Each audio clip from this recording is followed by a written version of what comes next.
HarperCollins presents Endgame by Jeffrey Archer, read by George Blagden. In memory of Susan Watt, 1938 to 2024. The important thing in life is not the victory, but the contest. The essential thing is not to have won, but to have fought well. Baron de Coubertin, 24th of July, 1908. Author's Note.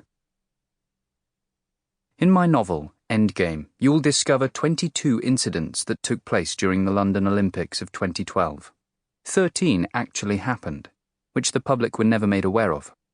2 of the incidents, which were prevented by the security forces, would not only have ruined the Olympics, but destroyed Britain's reputation around the world.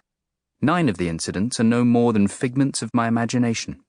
However, I will leave you to decide which are fact and which are fiction. I am particularly grateful for the advice I was given by Commander Bob Broadhurst, OBE QPM, retired, who was the officer in charge of Olympic security. My special thanks also go to Lord Coe, CHKBE, Sir Keith Mills, GBE, DL, Jackie Brock Doyle, CBE, Professor Kim Wolfe, CBE, Chief Superintendent John Sutherland, retired, Detective Sergeant Michelle Roycroft, retired. Prologue. The London Bid, 2005. July 2005. "Do you think we're in with a chance?" asked William. "An outside chance," responded the Hawk. "But don't hold your breath." Commander William Warwick and his superior officer, Jack Hawksby, Assistant Commissioner of the Metropolitan Police, were seated at the back of the packed ballroom in the Raffles Convention Centre in Singapore. For now, they were observers, not participants. Only if London won the bid to host the 2012 Olympics would they become participants. 5 cities had made it to the final round, but only one would be returning home with the gold medal. There were no prizes for second place in this particular race. Although 5 cities were lined up in the starting blocks, everyone in the room knew that there were only 3 serious contenders left in the race. Paris were the clear favourite, having lost out to Beijing 4 years ago, and were now telling anyone who would listen that the 2012 Olympics was theirs by right. Madrid was considered to be their only serious rival, while the bookies had London trailing in 3rd place at 10-1. During the next hour, 4 cities would be eliminated, leaving only one team to go home sporting the garland of victory. The restless buzz in the convention centre was palpable, with several languages competing with each other.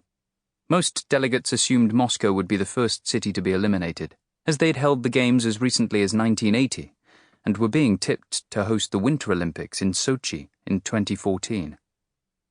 Another rumour William had picked up during the past few days was that if Moscow were eliminated, their votes would be transferred to anyone but London, as Margaret Thatcher had tried to boycott the Moscow Games in 1980, and Putin was someone with a long memory.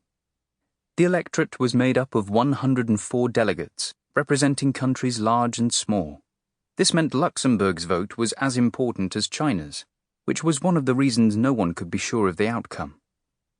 Another reason no one could predict the winner was that almost every one of the delegates would have lied at least 4 times during the final week, always pledging their vote to the last person they'd spoken to. A door at the far end of the room opened, and everyone in the room fell silent, as Jacques Rogge, the president of the International Olympic Committee, accompanied by the returning officer, entered the cauldron. They walked slowly up onto the stage, and by the time Rogge had taken his seat in the centre chair, there was pin-drop silence, as everyone waited to find out which city would be the first to be eliminated. 1,000 eyes stared up at the president as he opened the envelope and pulled out a card with a single name on it. He tapped the microphone a couple of times before he announced, "The city of Moscow will not be participating in the second round." A few people nervously applauded, while others looked relieved. But a fifth of the audience sat in stony silence, their fate decided. In a few hours' time, they would Sample complete. Ready to continue?